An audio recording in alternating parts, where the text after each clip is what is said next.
Hi all, അസ്സലാമലൈക്കും. Welcome back to Silnas kitchen.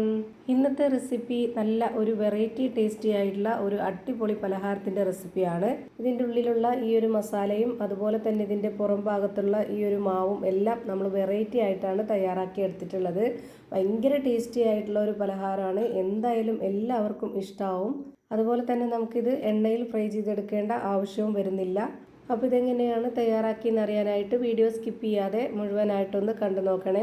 റെസിപ്പിയിലോട്ട് കടക്കുന്നതിന് മുമ്പായി സിൽനാസ് കിച്ചൺ ചാനൽ ആദ്യമായിട്ട് കാണുന്നവരാണെങ്കിൽ പ്ലീസ് ഒന്ന് സബ്സ്ക്രൈബ് ചെയ്തേക്കണേ. ഒപ്പം തന്നെ ഈ വീഡിയോസ് നിങ്ങൾക്ക് ഇഷ്ടപ്പെടുകയാണെങ്കിൽ ഒരു ലൈക്ക് ചെയ്ത് ഷെയർ ചെയ്ത് സപ്പോർട്ട് ചെയ്യാനും മറക്കരുത്. ഇനി നമുക്ക് ഇതെങ്ങനെയാണ് തയ്യാറാക്കുന്നതെന്ന് നോക്കാം. ആദ്യം തന്നെ സ്റ്റവിലേക്ക് ഒരു പാൻ വെച്ച് കൊടുത്ത് ഫ്ലെയിം ഓണാക്കി കൊടുത്തിട്ടുണ്ട്. അതിലേക്ക് കുറച്ച് ഓയിൽ ഒഴിച്ച് കൊടുത്തതിന് ശേഷം ഒരു 1.5 സവോള കട്ട് ചെയ്തത് ഇട്ട് കൊടുത്തിട്ടുണ്ട്. പിന്നെ ഇതിലേക്ക് ഒരു തക്കാളിയും പകുതി ക്യാരറ്റും ഒരു ഉരുളക്കിഴങ്ങും ഒരു 1/4 ഭാഗം ക്യാപ്സിക്കവും കൂടി ഗ്രേറ്റ് ചെയ്തതിന് ശേഷം ഇതിലേക്ക് ഇട്ട് കൊടുത്തിട്ടുണ്ട്. ഇനി ഇതിലേക്ക് ഓരോരുത്തരുടെ എരിവിനനുസരിച്ചിട്ട് പച്ചമുളക് ചേർത്ത് കൊടുക്കാം. ഞാനിവിടെ 2 പച്ചമുളകാണ് ചെറുതായിട്ട് കട്ട് ചെയ്ത് ഇതിലേക്ക് ഇട്ട് കൊടുത്തിട്ടുള്ളത്. പിന്നെ ഒരു 2 അല്ലി വെളുത്തുള്ളിയും ഒരു ചെറിയ കഷ്ണം ഇഞ്ചിയും ഒന്നിച്ച് ചതച്ചതും ഇതിലേക്ക് ഇട്ട് കൊടുത്തിട്ടുണ്ട്. പിന്നെ ഇതിലേക്ക് 1 സ്പൂൺ അളവിൽ കുരുമുളക് പൊടിയും ഒരു നുള്ള് ഗരം മസാലപ്പൊടിയും ആവശ്യത്തിനുള്ള ഉപ്പും കൂടി ഇട്ട് കൊടുത്തിട്ട് ഇത് നന്നായിട്ടൊന്ന് ഇളക്കി യോജിപ്പിച്ച് കൊടുക്കാം. ഇതിലേക്ക് ഇനി വേറെ പൊടികളൊന്നും ചേർത്ത് കൊടുക്കുന്നില്ല. ഈ ഒരു കൂട്ടിന് നമുക്ക് ഒരുപാട് പൊടികളുടെ ആവശ്യമില്ല.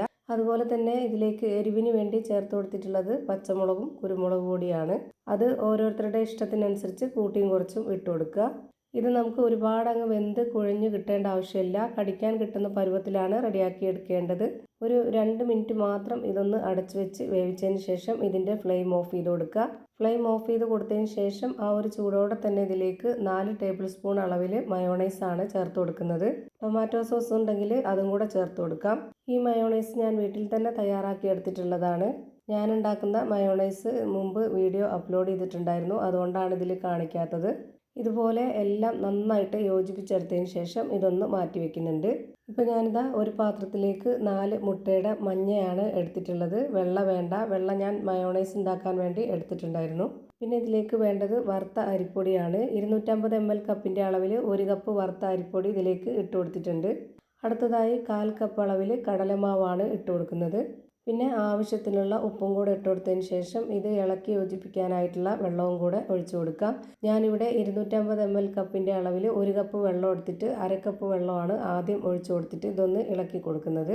ഇതുപോലൊരു വിസ്ക് വെച്ചിട്ടാണെന്നുണ്ടെങ്കിൽ വളരെ പെട്ടെന്ന് തന്നെ നമുക്കിത് യോജിച്ച് കിട്ടും. ഈ മാവ് കറക്റ്റ് പരുവായിട്ടില്ല, കുറച്ച് കട്ടിയിലാണ് ഇരിക്കുന്നത്. അപ്പോൾ ഇച്ചിരി കൂടെ വെള്ളം ഒഴിച്ചു കൊടുക്കാനുണ്ട്.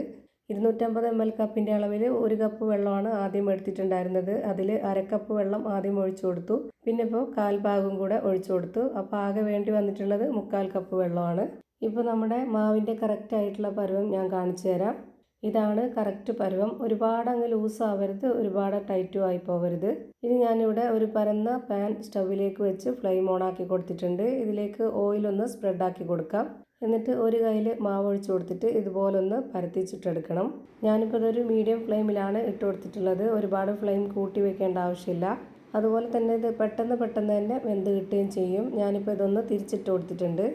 ഇപ്പോൾ ഇതിൻ്റെ 2 സൈഡും വെന്ത് കിട്ടിയിട്ടുണ്ട്. ഇത്രയും മതി. ഇനി നമുക്കിതെടുത്ത് മാറ്റാം. ഇതേപോലെ തന്നെ വളരെ പെട്ടെന്ന് തന്നെ എല്ലാം ചുട്ടിട്ടെടുക്കാം.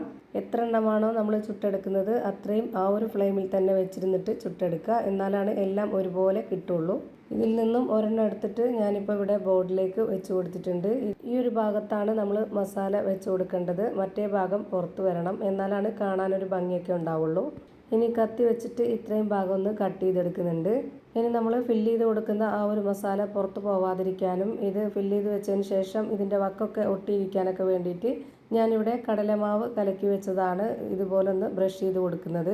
മൈദാമാവ് പുരട്ടി കൊടുക്കുന്ന അതേപോലെ തന്നെയാണ് ഈ കടലമാവും ചെയ്തിട്ടെടുക്കുന്നത്.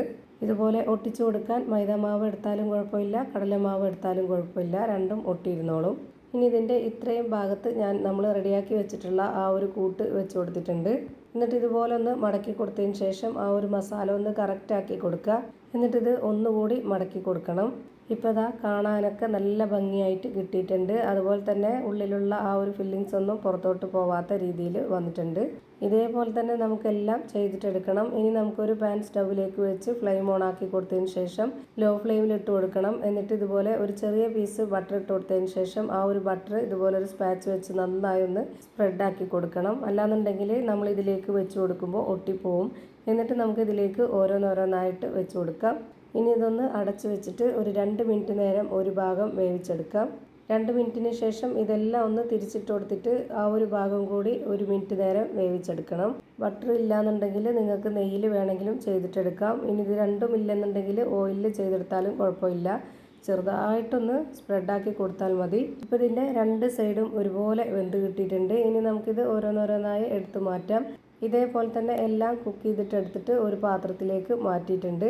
ഇപ്പോൾ ഇതാ കാണാൻ നല്ല ഭംഗിയും കഴിക്കാൻ നല്ല ടേസ്റ്റി ആയിട്ടുള്ള ഒരു അടിപൊളി പലഹാരം റെഡിയായി കിട്ടി. അപ്പോൾ ഇത്രയേ ഉള്ളൂ ഇന്നത്തെ വീഡിയോ ഇഷ്ടമായാൽ ലൈക്ക് ചെയ്യാനും കമൻറ്റ് ചെയ്യാനും ഷെയർ ചെയ്യാനും മറക്കരുത്. അതുപോലെ തന്നെ ഞാനിടുന്ന പുതിയ പുതിയ വീഡിയോസ് നോട്ടിഫിക്കേഷനായിട്ട് കിട്ടുന്നതിന് വേണ്ടി സബ്സ്ക്രൈബ് ചെയ്ത് ബെല്ലൈക്കൺ അമർത്തി അതിൽ ഓൾ എന്ന ഓപ്ഷൻ എനേബിൾ ചെയ്ത് കൊടുക്കാനും മറക്കരുത്.